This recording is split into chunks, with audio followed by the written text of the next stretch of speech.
Hey everyone, and welcome back to A Moment Every Day. I'm your host, Michael. Have you ever found yourself in one of those moments? Maybe it's late at night and the house is finally quiet. Or perhaps you're sitting in your car in the parking lot at work, just trying to gather yourself. And out of nowhere, this wave of unease just washes over you. Your heart starts doing this funny little rhythm. Your thoughts begin to race down paths you never wanted to explore. And suddenly, the future doesn't look like a landscape of possibilities. It looks like a minefield. You feel small, you feel alone, and if you're really honest, you feel a little bit afraid. That weight on your chest, that constant low-grade hum of worry about your family, your job, your health, it's exhausting, isn't it? It can make the simplest day feel like a monumental effort. Well, if that's where you are today, if that feeling is even remotely familiar, then I am so glad you're here. Because today, we're going to sit together with a promise that was written for moments exactly like these. We're going to anchor ourselves in the powerful, life-giving words of Isaiah, chapter 41, Verse 10.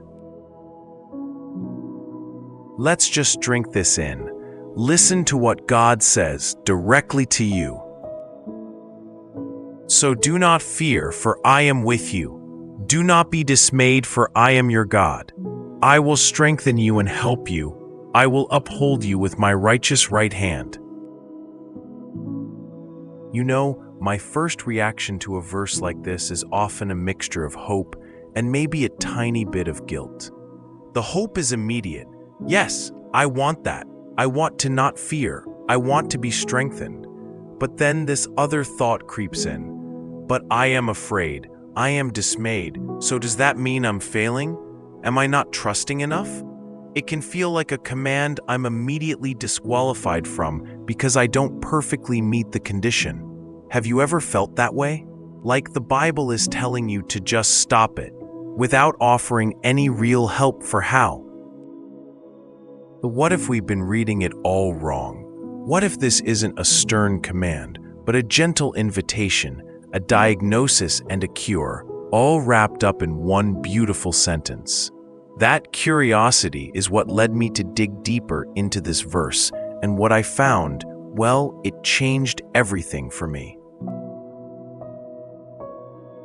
Let's put on our archaeology hats for a moment and step back into the world of Isaiah. This promise wasn't given to people living their best lives. God was speaking to the Israelites through the prophet Isaiah at a time when they were facing existential threats, exile, war, the potential annihilation of their entire nation. Their fear wasn't theoretical. It was the very real, daily terror of a powerful enemy at their gates. The word for fear here, yar, isn't just about being spooked. It's that deep, paralyzing, gut-wrenching dread. And dismayed, the Hebrew word shot, carries the idea of looking around in a panic, of being utterly bewildered and terrified by what you see. And into that specific, tangible terror, God speaks. He doesn't just say, "Stop being so scared." He gives them, and us, 4 unshakable reasons why they can stop. First, he says, "For I am with you." The Hebrew implies an active, personal, abiding presence. He's not a distant observer. He is with you in the trenches right now. Second, "For I am your God." That little word "your" is so intimate. He's not a generic deity. He is personally, covenantally committed to you. He has tied his name and his reputation to your well-being. Then he makes 3 powerful promises. I will strengthen you. The Hebrew ametz means to be alert, to be steadfast, to be physically and mentally fortified. I will help you. Azar means to surround, to protect, to aid. And perhaps most beautiful of all, I will uphold you with my righteous right hand. To uphold, tamak, means to grasp, to hold fast, to support so you don't fall. The right hand in Scripture is a symbol of ultimate power and authority. So the God of the universe isn't just offering a pat on the back. He is personally, powerfully gripping you with his strong hand to keep you from falling apart. This isn't about you mustering up enough courage. It's about you leaning into his unshakable grip. So, how do we live this out when the panic starts to rise? How do we make this ancient promise our modern reality? Let's walk through a few scenarios. Imagine you're at work and you get summoned to your boss's office for an urgent chat. Immediately, your mind goes to the worst. Layoffs, a mistake you made, criticism. The year fear kicks in. Applying this verse looks like taking a deep breath before you walk in and praying, God, you are with me in this office. You are my God, not my career. I ask for your Amet strength to be steadfast and your Azar help to understand. I trust that your righteous right hand is holding me, no matter what is behind this door. Or picture a parent lying awake at 2 a.m., worried sick about a child who's making dangerous choices. The shock dismay is overwhelming. The feeling of helplessness, the what-ifs. This verse becomes a desperate, repeated prayer. Father, I am dismayed.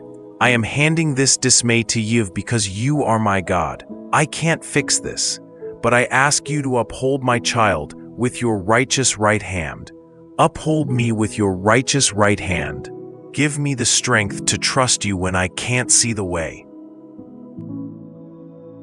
Even in something as mundane as social media, when you see everyone else's highlight reels and feel the fear of falling behind, of not being enough, that's a moment to whisper, Lord, you are with me here, scrolling. You are my God, not their approval. Strengthen my identity in you alone. The application is everywhere because his promise is for everything. All right, here's your moment challenge, your one practical thing to try in the next 24 hours. I call it the hand check. It's incredibly simple, but don't let that fool you. It's powerful. The next time you feel that initial flutter of anxiety, the quickened pulse, the knot in your stomach, I want you to physically look at your hand. Now, make a fist. Squeeze it tight.